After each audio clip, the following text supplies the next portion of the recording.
Om Shanti. Good morning. 14 तारीख के बाबा के महावाक्य हैं। बाबा ने कहा, मीठे बच्चे, hear no will, see no will, talk no will, do no will, think no will. यहाँ तुम सत्संग में बैठे हो, तुम्हें मायावी कुसंग में नहीं जाना है। कुसंग लगने से ही संशय के रूप में घुटके आते हैं। प्रश्न है, इस समय किसी भी मनुष्य को स्पिरिचुअल नहीं कह सकते हैं, क्यों? बाबा कहते क्योंकि सभी देह अभिमानी हैं। देह अभिमान वाले स्पिरिचुअल कैसे कहला सकते हैं? स्पिरिचुअल फादर तो एक ही निराकार बाप है जो तुम्हें भी देही अभिमानी बनने की शिक्षा देते हैं।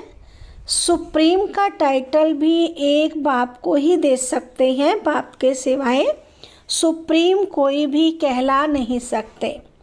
ओम शांति।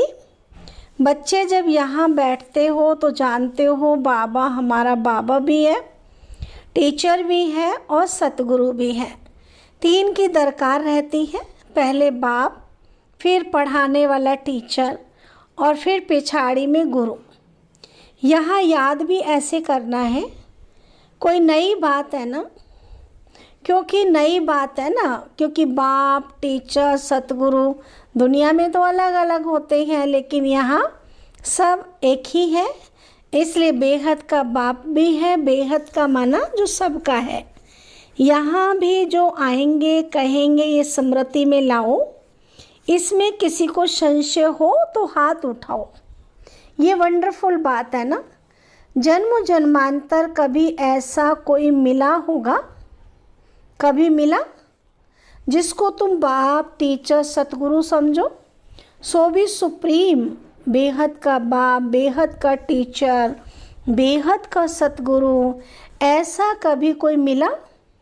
सिवाय इस पुरुषोत्तम संगम युग के कभी मिल ना सके। इसमें कोई को संशय हो तो हाथ उठावे। यहाँ सब निश्चय बुद्धि होकर बैठे हैं।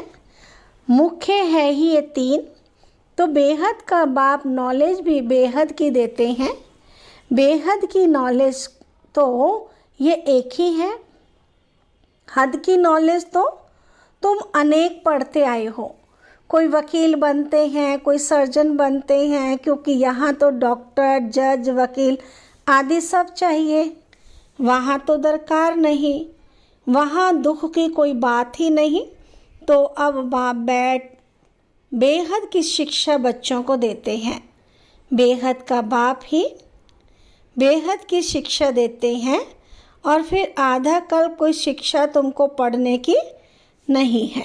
एक ही बात शिक्षा मिलती है जो 21 जन्मों के लिए फलीभूत होती है, अर्थात उनका फल मिलता है। वहाँ तो डॉक्टर, बैरिस्टर, जज आदि होते नहीं। ये तो निश्चय है ना, बरोबर ऐसे है ना। वहाँ दुख होता नहीं, कर्म भोग होता नहीं। बाप कर्मों की गति बैठ समझाते हैं। वे गीता सुनाने वाले क्या ऐसे सुनाते हैं? तो बाप कहते मैं तुम बच्चों को राजयोग सिखलाता हूँ। उसमें तो लिख दिया है श्री कृष्ण भगवानुवाच, परंतु वह है दैवी गुणों वाला मनुष्य। शिव बाबा तो कोई नाम धरते नहीं, उनका दूसरा कोई नाम नहीं। बाप कहते हैं मैं ये शरीर लोन लेता हूँ। ये शरीर रूपी मकान हमारा नहीं है, ये भी इनका मकान है। खिड़कियाँ आदि सब हैं। तो बाप समझाते मैं तुम्हारा बेहद का बाप, अर्थात सभी आत्माओं का बाप हूँ। पढ़ाता भी हूँ आत्माओं को। इनको कहा जाता है स्पिरिचुअल फादर, अर्थात रूहानी बाप। और कोई को रूहानी बाप नहीं कहेंगे। यहाँ तुम बच्चे जानते हो ये बेहद का बाप है। अब स्पिरिचुअल कॉन्फ्रेंस हो रही है। वास्तव में स्पिरिचुअल कॉन्फ्रेंस तो है ही नहीं। वह तो बच्चे स्पिरिचुअल है ही नहीं, देह अभिमानी है। तो बाप कहते बच्चे देही अभिमानी भव, देह का अभिमान छोड़ो। ऐसे थोड़ी किसी को कहेंगे स्पिरिचुअल फादर अभी डालते हैं। स्पिरिचुअल अक्षर अभी डालते हैं, आगे सिर्फ रिलीजियस कॉन्फ्रेंस कहते थे। स्पिरिचुअल का कोई अर्थ नहीं समझते हैं। स्पिरिचुअल फादर अर्थात रूहानी बाप। अब रूहानी बाप के बारे में कोई जानते नहीं, निराकारी फादर। तुम आत्माएं हो, स्पिरिचुअल बच्चे। स्पिरिचुअल फादर आकर तुमको पढ़ाते हैं, ये समझ और कोई में हो ना सके। बाप खुद बैठ बतलाते हैं कि मैं कौन हूँ। गीता में ये नहीं है, मैं तुमको बेहद की शिक्षा देता हूँ। इसमें वकील, जज, सर्जन आदि की दरकार नहीं, क्योंकि वहाँ तो एकदम सुख ही सुख है। दुख का नाम निशान नहीं होता है। यहाँ फिर यहाँ फिर सुख का नाम निशान नहीं। इसको कहा जाता है दुख की दुनिया। इसको कहा जाता है प्रायलोप। सुख तो कांग विष्टा समान है। जरा सा सुख है तो बेहद सुख की नॉलेज दे कैसे सकते हैं। पहले जब देवी देवताओं का राज्य था तो सत्यता 100% थी, अभी तो झूठ ही झूठ है। ये बेहद की नॉलेज है। तुम जानते हो ये मनुष्य सृष्टि रूपी झाड़ है जिसका बीज रूप मैं हूँ। उनमें झाड़ की सारी नॉलेज है, मनुष्यों को ये नॉलेज नहीं है। मैं चैतन्य बीज रूप हूँ। मुझे कहते हैं ज्ञान का सागर। ज्ञान से सेकंड में गति सदगति होती है। मैं हूँ सबका बाप। मुझे पहचानने से तुम बच्चों को वर्षा मिल जाता है, परंतु राजधानी है ना। स्वर्ग में भी मर्तबे तो नंबरवार बहुत हैं। बाप एक ही पढ़ाई पढ़ाते हैं, पढ़ने वाले तो नंबरवार ही होते हैं। इसमें फिर और कोई पढ़ाई की दरकार नहीं रहती है। वहाँ कोई बीमार होता नहीं। पाई पैसे की कमाई के लिए पढ़ाई नहीं पढ़ते। तुम यहाँ से बेहद का वर्षा ले जाते हो, वहाँ ये मालूम नहीं पड़ेगा ये पद हमको कोई ने दिलाया। ये तुम अभी समझते हो, हद की नॉलेज तो तुम पढ़ते ही आए हो। अब बेहद की नॉलेज पढ़ाने वाले को देख लिया, जान लिया। जानते हो बाप भी है, टीचर भी है, आकर हमको पढ़ाते हैं। सुप्रीम टीचर है, राजयोग सिखलाते हैं। सच्चा सतगुरु भी है। ये बेहद का राजयोग है। वे बैरिस्ट्री, डॉक्टरी ही सिखलाएंगे, क्योंकि ये दुनिया ही दुख की है। वह सब हद की दुनिया है, ये बेहद की पढ़ाई है, वो हद की पढ़ाई है। बाप तुमको बेहद की पढ़ाई पढ़ाते हैं। ये भी जानते हो ये बाप, टीचर, सतगुरु कल्प कल्प आते हैं, फिर यही पढ़ाई पढ़ाते हैं।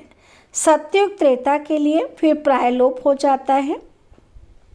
सुख की प्रारब्ध पूरी हो जाती है ड्रामानुसार। ये बेहद का बाप बैठ समझाते हैं। उनको ही पतित पावन कहा जाता है। श्री कृष्ण को तोम्यो मातश्च पिता व पतित पावन कहेंगे क्या? इनके मर्तबे और उनके मर्तबे में रात दिन का फ़र्क है। अब बाप कहते हैं मुझे पहचानने से तुम सेकंड में जीवन मुक्ति पा सकते हो। अब श्री कृष्ण भगवान अगर होता तो कोई भी झट पहचान ले। श्री कृष्ण का जन्म कोई दिव्य अलौकिक नहीं गाया हुआ है, सिर्फ पवित्रता से होता है। बाप तो कोई के गर्भ से नहीं निकलते हैं। समझाते मीठे मीठे रूहानी बच्चों, रूह ही पड़ती है। सब संस्कार अच्छे व बुरे रूह में रहते हैं। जैसे जैसे कर्म करते हैं उस अनुसार उन्हें शरीर मिलता है। कोई बहुत दुख भोगते हैं, कोई कोने बहुत दुख भोगते हैं, कोई काने, कोई बहरे भी होते हैं। कहेंगे पास्ट में ऐसे कर्म किए हैं जिसका ये फल है। आत्मा के कर्मों अनुसार ही रोगी शरीर मिलता है। अभी तुम बच्चे जानते हो हमको पढ़ाने वाला God father, God teacher, God preceptor है। इसको कहते हैं गॉड परमात्मा। उसको मिलाकर परमात्मा कहते हैं। सुप्रीम सोल है। ब्रह्मा को तो सुप्रीम नहीं कहेंगे। सुप्रीम अर्थात ऊंच ते ऊंच, पवित्र ते पवित्र। मर्तबे तो हर एक के अलग अलग हैं। श्री कृष्ण का जो मर्तबा है वह दूसरे को मिल नहीं सकता। प्राइम मिनिस्टर का मर्तबा दूसरे को थोड़े देंगे। बाप का भी मर्तबा अलग है, ब्रह्मा विष्णु शंकर का भी अलग है। ब्रह्मा विष्णु शंकर देवता हैं, शिव तो परमात्मा है। दोनों को मिलाकर शिव शंकर कैसे कहेंगे? दोनों अलग अलग है ना समझने के कारण शिव शंकर को एक कह देते हैं, नाम भी ऐसे रख देते हैं। यह सब बातें बाप ही आकर समझाते हैं। तुम जानते हो ये बाबा भी है, टीचर भी है और सतगुरु भी है। हर एक मनुष्य को बाप भी होता है, टीचर भी होता है और गुरु भी होता है। जब बूढ़े होते हैं तो गुरु करते हैं, आजकल तो छोटेपन में गुरु करा देते हैं। समझते हैं अगर गुरु नहीं किया तो अवज्ञा हो जाएगी। आगे 60 वर्ष के बाद गुरु करते थे। वह होती है वानप्रस्थ अवस्था, निर्वाण अर्थात वाणी से परे स्वीट साइलेंस होम, जिसमें जाने के लिए आधा कल्प तुमने मेहनत की, परंतु पता ही नहीं तो कोई जा नहीं सकते। किसी को रास्ता बता कैसे सकते? एक के सिवाय तो कोई रास्ता बता ना सके। सबकी बुद्धि एक जैसी नहीं होती है। कोई तो जैसे कथाएं सुनते ना, फ़ायदा कुछ नहीं, उन्नति कुछ नहीं। तुम अभी बगीचे के फूल बनते हो, फूल से कांटे बने या फिर कांटे से फूल बाप बनाते हैं। तुम ही पूज्य फिर पुजारी बने। 84 जन्म लेते लेते सतो प्रधान से तमो प्रधान पतित बन गए। बाप ने सीढ़ी सारी समझाई है। और फिर पतित से पावन कैसे बनते हैं ये किसी को भी पता नहीं। गाते भी है ना, हे पतित पावन आओ, आकर हमको पावन बनाओ। फिर पानी की नदियाँ सागर आदि को पतित पावन समझ क्यों जाकर स्नान करते हैं? गंगा को पतित पावनी कह देते हैं, परंतु नदियाँ भी कहाँ से निकली? सागर से ही निकलती है ना। ये सभी सागर की संतान है, तो हर एक बात अच्छी रीति समझने की है। यहाँ तो तुम बच्चे सत्संग में बैठे हो, बाहर कुसंग में जाते हो तो तुमको बहुत उल्टी बातें सुनाएंगे। फिर ये इतनी सब बातें भूल जाएंगी। कुसंग में जाने से गुटखा खाने लग पड़ते हैं। संशय का तब मालूम पड़ता है, परंतु ये बातें तो भूलनी नहीं चाहिए। बाबा हमारा बेहद का बाबा भी है, टीचर भी है, पार भी ले जाते हैं। इस निश्चय से तुम आए हो। वह सभी है जिस्मानी लौकिक पढ़ाई, लौकिक भाषाएं, ये है अलौकिक। तो बाप कहते हैं मेरा जन्म भी अलौकिक है। मैं लॉन लेता हूँ, पुरानी जुत्ती लेता हूँ। सो भी पुराने थे पुरानी, सबसे पुरानी ये जुत्ती है। बाप ने जो लिया इसको लॉन्ग बूट कहते हैं। ये कितनी सहज बात है। ये तो कोई भूलने की नहीं है, परंतु माया इतनी सहज बातें भी भुला देती है। बाप भी है, बेहद की शिक्षा देने वाला भी है, जो और कोई दे ना सके। बाबा कहते भल जाकर देखो कहाँ से मिलती हैं सब मनुष्य। वह तो ये नॉलेज दे ना सके। भगवान एक ही रथ लेते हैं जिसको भाग्यशाली रथ कहा जाता है, जिसमें बाप की प्रवेशता होती है। पद्मा पदम भाग्यशाली बनाने, बिल्कुल नज़दीक का दाना है। ब्रह्मा से विष्णु बनते हैं, शिव बाबा इनको भी बनाते हैं, तुमको भी इन द्वारा विश्व का मालिक बनाते हैं। विष्णु की पूरी स्थापन होती है, इसको कहा जाता है राजयोग। राजा स्थापन करने के लिए अभी यहाँ सुन तो सब रहे हैं, परंतु बाबा जानते हैं बहुतों के कानों से बह जाता है। कोई धारणा कर और सुना सकते हैं, उनको कहा जाता है महारथी। सुनकर फिर धारण करते हैं, औरों को भी रुचि से समझाते हैं। महारथी समझाने वाला होगा तो झट समझेंगे। घोड़े सवार से कम, प्यादे से और भी कम। यह तो बाप जानते हैं कौन महारथी है, कौन घोड़े सवार हैं। अब इसमें मूंझने की तो बात ही नहीं है, परंतु बाबा देखते रहते हैं बच्चे मूंझते हैं, फिर झुटके खाते रहते हैं, आंखें बंद करके बैठते हैं। कमाई में कभी झुटका घुटका बाबा कहते आता है क्या? झुटका खाते रहेंगे तो फिर धारणा कैसे होगी? उबासी से बाबा समझ जाते हैं ये थका हुआ है। कमाई में कभी थकावट नहीं होती, उबासी है उदासी की निशानी। कोई ना कोई बात के गुटके अंदर खाते रहने वाले को उबासी बहुत आती है। अभी तुम बाप के घर में बैठे हो तो परिवार भी है, टीचर भी बनते हैं, गुरु भी बनते हैं। रास्ता बताने के लिए मास्टर गुरु कहा जाता है। तो अब बाप का राइट हैंड बनना चाहिए जो बहुतों का कल्याण कर सकते हैं। धंधे सभी में है नुकसान, बिगड़ धंधे नर से नारायण बनने के। सभी की कमाई खत्म हो जाती है। नर से नारायण बनने का धंधा बाप ही सिखलाते हैं। तो फिर कौन सी पढ़ाई पढ़नी चाहिए? जिसके पास धन बहुत है वह समझते स्वर्ग तो यहाँ ही है। बापू गांधी ने राम राज्य स्थापन किया। अरे दुनिया तो ये पुरानी तमु प्रधान है और ही दुख बढ़ता जाता है, इनको राम राज्य कैसे कहेंगे? मनुष्य कितने बेसमझ बन पड़े हैं। बेसमझ को कहा जाता तमो प्रधान, समझदार होते हैं सतो प्रधान। ये चक्र फिरता रहता है, इसमें कुछ भी बाप से पूछने का नहीं रहता है। बाप का फर्ज है रचता और रचना की नॉलेज देना। वह तो देते रहते हैं, मुरली में सब समझाते रहते हैं, सभी बातों का रिस्पॉन्ड मिल जाता है। बाकी पूछेंगे क्या? बाप के सिवाय कोई समझा ही नहीं सकते, तो पूछ भी कैसे सकते हैं? ये भी तुम बोर्ड पर लिख सकते हो, एवर हेल्दी एवर वेल्दी। 21 जन्मों के लिए बनना है तो आकर के समझो।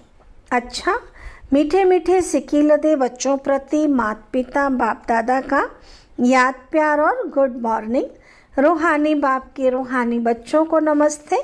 हम रूहानी बच्चों के रूहानी बाबा को नमस्ते नमस्ते नमस्ते।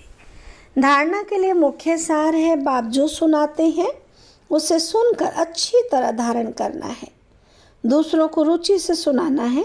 एक कान से सुन दूसरे से निकालना नहीं है। कमाई के समय कभी उबासी नहीं लेनी है। सेकंड पॉइंट है बाबा का राइट हैंड बन बहुतों का कल्याण करना है। नर से नारायण बनने और बनाने का धंधा करना है। वरदान बाबा ने दिया है, किसी के व्यर्थ समाचार को सुनकर इंटरेस्ट बढ़ाने के बजाय फुल स्टॉप लगाने वाले परमत से मुक्त भव।